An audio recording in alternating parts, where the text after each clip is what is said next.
Big Rob and today's sponsor, CelebHeights.com, the world's premier resource on celebrity heights. Back with another celebrity height measurement reaction video. That was the third take. I think I nailed it.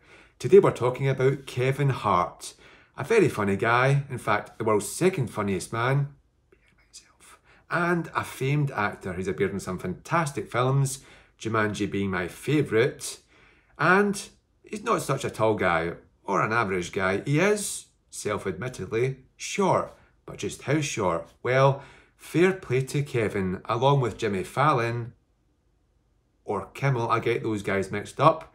They went along to a van. They disrobed, took their slippers off and got measured.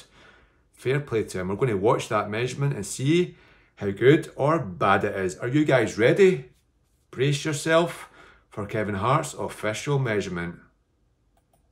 Yeah. We're gonna get your height next. Go ahead and stand against the wall. Yeah, so the cameras probably don't need to get this, right? All right, stand as tall as you can. Actually, no shoes. Well, that's, I mean, all right. You ready?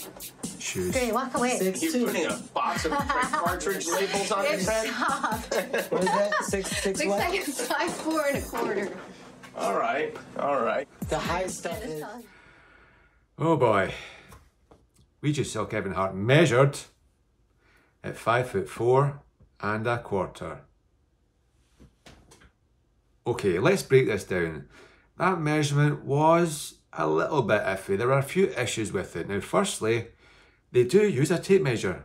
Congratulations. And it's attached to the wall.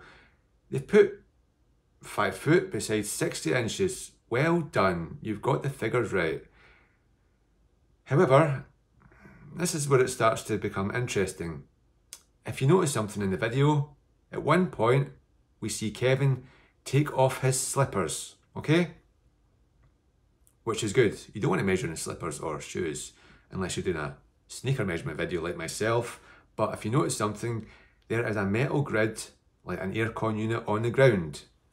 So the tape measure doesn't actually touch the ground. It's been snipped at some point.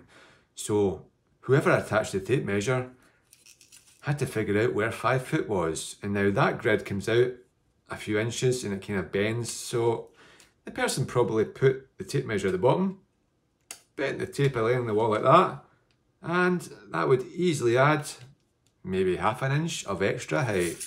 Now what did Kevin come in at? The lady said 5'4 1/4. However, if we look at some stills from the measurement, we see here the 65-inch mark. Kevin's hair is barely even scraping. In slippers, the 64-inch mark, 5'4". And the cameraman is quite close to Kevin there, so Kevin could be in front of that tape and adding another ½ an inch. We're getting far away from Kevin's 5'4 1/4 here. Plus, his hairstyle, about ½ an inch worth. Now if we actually see the point where the lady puts the box at 5'5", Kevin is quite a distance away from that 5'5" mark. At least a solid inch plus here, and that's the guy standing tall. It kind of bounces up a few times if we look at another still of the box on the 5'4" mark. This is the point where Kevin has kind of pushed himself up and down, and he's brushing that 5'4" mark, and then he falls down again. So I would say, if the tape measure was attached correctly, he's possibly, at best there, about 5'3". If the tape isn't attached properly and there's an extra ½ an inch or so, he could be 5'2 1/2". That is the height I have him at CelebHeights.com. Do you think I'm right? Do you think Kevin really is 5'4", barefoot? Thanks for watching, and keep walking tall like Big Rob Paul.